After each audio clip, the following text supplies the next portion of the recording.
prices start to drop dramatically. The real estate crisis now hitting the entire country. The housing market is going deeper in the dumper. So why is the New York market now on fire?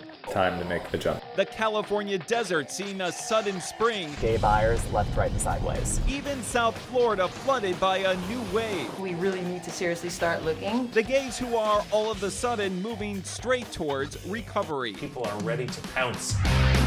There is a strength in the gay population when it comes to being a little more secure financially. Are same-sex couples really that different? Gay men and gay women are very resilient. Gay people do tend to be one of the most affluent. We're a small, privileged minority. How the past struggle for equal rights may actually make the current financial struggle a little easier.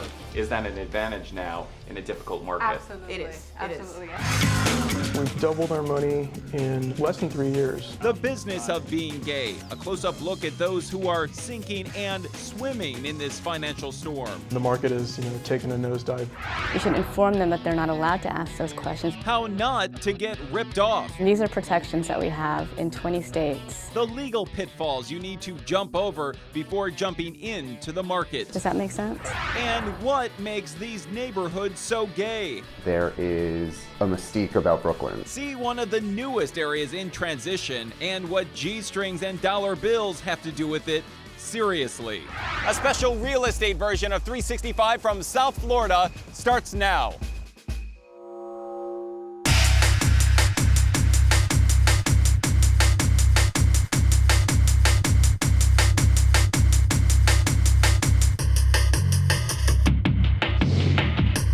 The beautiful beaches of South Florida, also unfortunately home to an ugly truth. Not far from the sand and surf, many consider this to be ground zero for the current real estate crisis, but not everyone. Good evening, everyone. I'm Ross Palombo from CBS News, reporting tonight from South Florida. Fort Lauderdale and Miami both have thriving gay communities, some of the most thriving in the entire country. And despite the falling home prices, the foreclosure statistics, even the overall financial cloud, many in the gay community here are weathering the economic storm, and they're doing it from a community back over here behind these high-rises.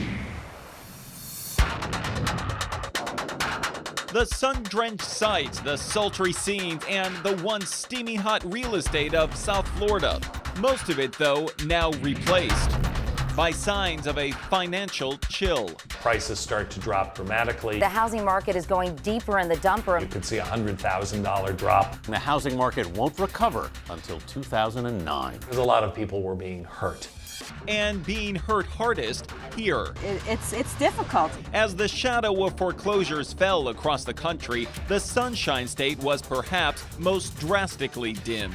The middle class is really getting beaten. And I just, that hurts.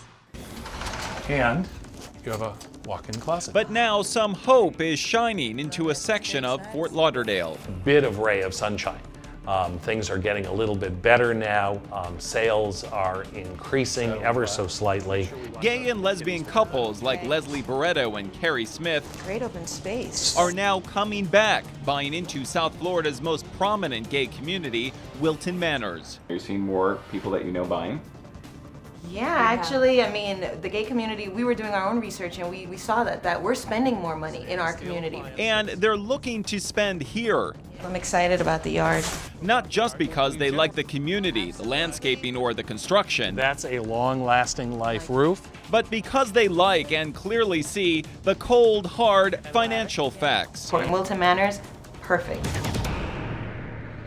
When it comes to the overall financial picture, Wilton Manors is far closer to perfect than surrounding Fort Lauderdale. It has far fewer foreclosures than the county average, far fewer than the state average in Florida. We're seeing a lot of our friends buying, which is another reason why we felt like, okay, maybe we really need to seriously start looking. And this pool is perfect for swimming laps. In California, gay buyers have also found a similar oasis in the desert community of Palm Springs. And it generally attracts Gay buyers left, right, and sideways. Here, the foreclosure rate is less than half of the surrounding county, and some realtors say sales are starting to multiply. Well, our population has always had an attraction to Palm Springs, and that attraction has not lessened over the last 5 to 6 years. But the biggest island of economic strength, First house is 2 blocks from the harbor. may now be surfacing in New York. I would say it's an island unto itself, combating the economic crisis. Realtor John Wilner says that battle is being won partially because Fire Island Pines is more than 80% gay-owned. This is the one place in the world where gay is the norm. And it's one of the few places where there were 0 foreclosures last quarter, and also one of the few with an almost 0 drop in home values. You know, the pricing here hasn't gone down that much. And that means home sellers like Evan Lobel haven't had to come down in price. His beach house is still listed at $1.75 million. Do you think in this economy that's realistic?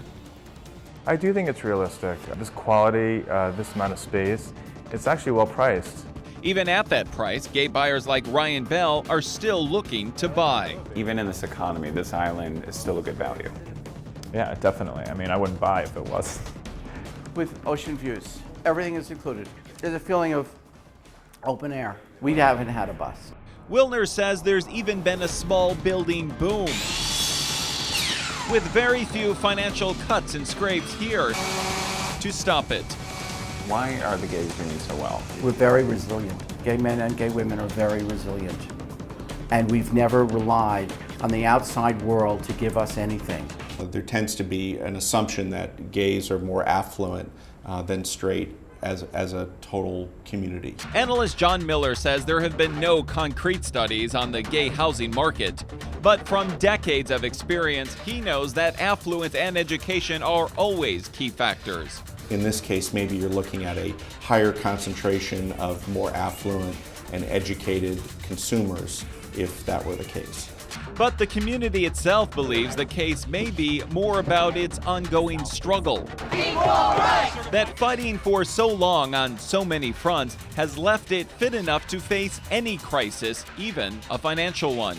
The gay community in general knows how to deal with struggle and strive, and so is that an advantage now in a difficult market? Absolutely, It is. absolutely. And I guess we could be grateful for all those people that put us in that position, because now we know how to deal with tough situations and making things happen with little or no support at all. Now, their support may, in the end, help everyone. Gays and lesbians once left out in the cold. I'm looking to buy. Now buying and building in their communities.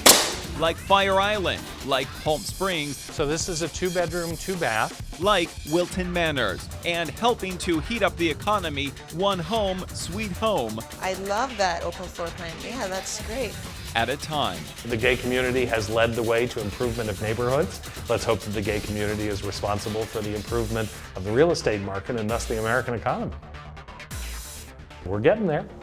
From the beaches of Florida to the beaches of California, coming up, a closer look at how couples are riding out this financial crisis. Some of them are actually sailing high on the waves, while others, unfortunately, are slipping under. You're watching a special edition of 365 from South Florida.